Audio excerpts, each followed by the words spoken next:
Ladies and gentlemen, I give you your moron. It's all about me, of course, as long as you remember that. Hi, I'm Ron, and normally Dan is here, but he's on vacation. So this gives me the chance to go through some past Danny Needs a Job episodes. And I gotta say, they were hilarious. Funny? Okay, how about mildly embarrassing? But they did give Dan the opportunity to try some different jobs. I can't do that.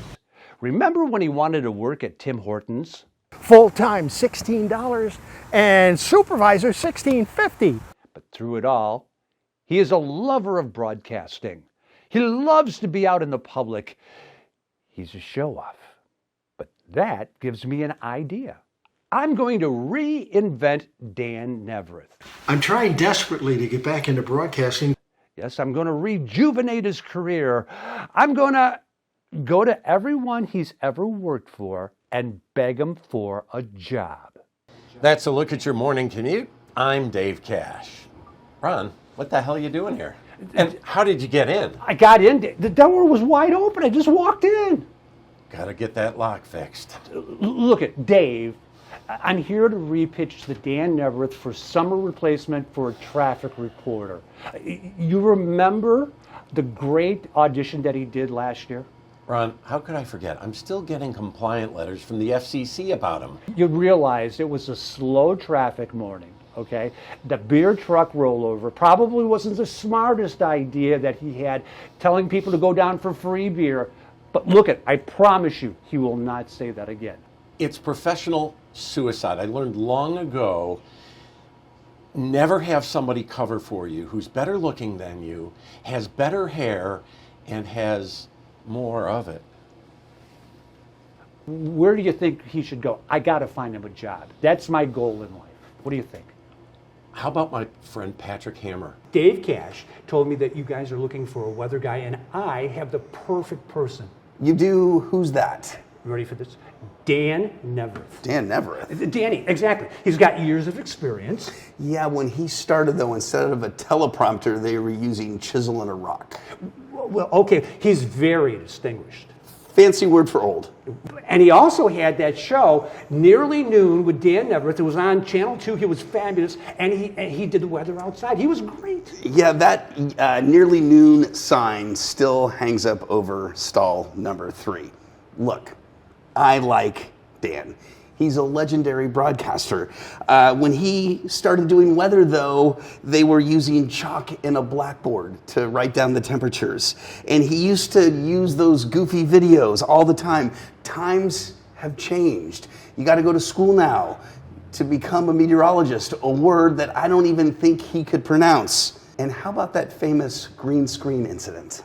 I think I'm going to have to pass, but I would suggest you contacting Dave Roberts, legendary weatherman. And when he was in Buffalo, he was Dave Thomas from Rocket Ship 7, and they worked together. You know what? That is a great idea. I heard a lot of reports, Danny, about some of the antics that you included. And the one that still causes tremors is the one where you referred to Herb Weinstein having a part-time job at the Erie County Fair, and then showed that wonderful video, which to this day still brings a lot of laughs.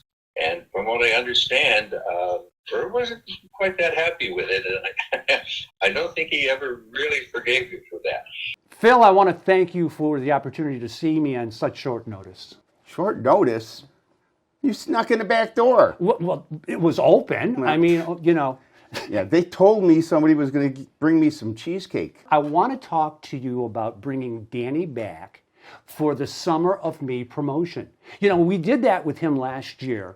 He was fabulous. People loved him. Danny Neaverth? You're talking about Danny? Danny? Danny Neaverth. I thought you were talking about his kid. Now, that's a kid. That's a talent. No, I'm talking about senior. Neaverth? Yeah. He's from the 1800s. Are you kidding me? Well, okay, look, he's a little old, but he's got nice hair.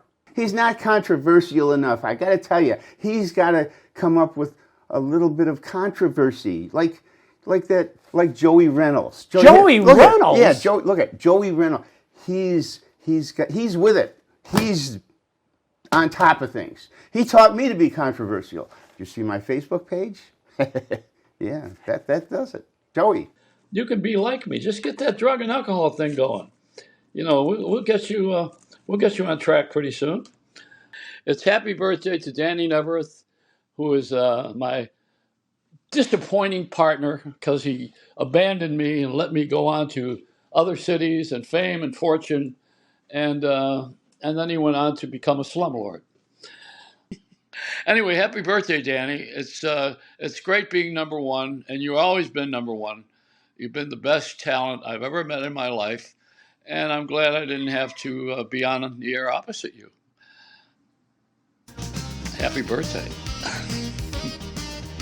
Danny, I just wanted to say happy birthday. I miss you. I'm so fortunate to not only have worked with you at KB Radio and at Oldies 104, but also to have gotten to know your entire family. You and Marie did such a great job raising your kids, and wow, what a career and what a life to be proud of, and I'm so proud to call you my friend. Happy birthday, pal. All right, Danny, it's time for everybody to wish you a happy birthday, and I send along those greetings to you, my friend.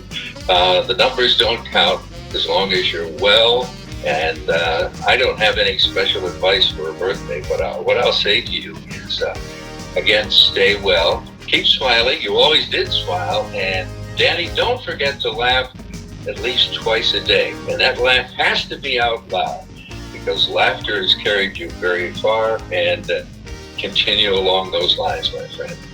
Happy birthday, Danny. And if you get some cheesecake, maybe you can spare some. Hey, Danny, happy birthday. I wish I saw more of your weathercasts from the years past, but I'm sure they were brilliant, as is your career. Can't wait to see what comes next. Happy birthday. Well, Danny, no job, but I know you're going to have a great birthday and many more to come. Thank you for being a friend. God bless.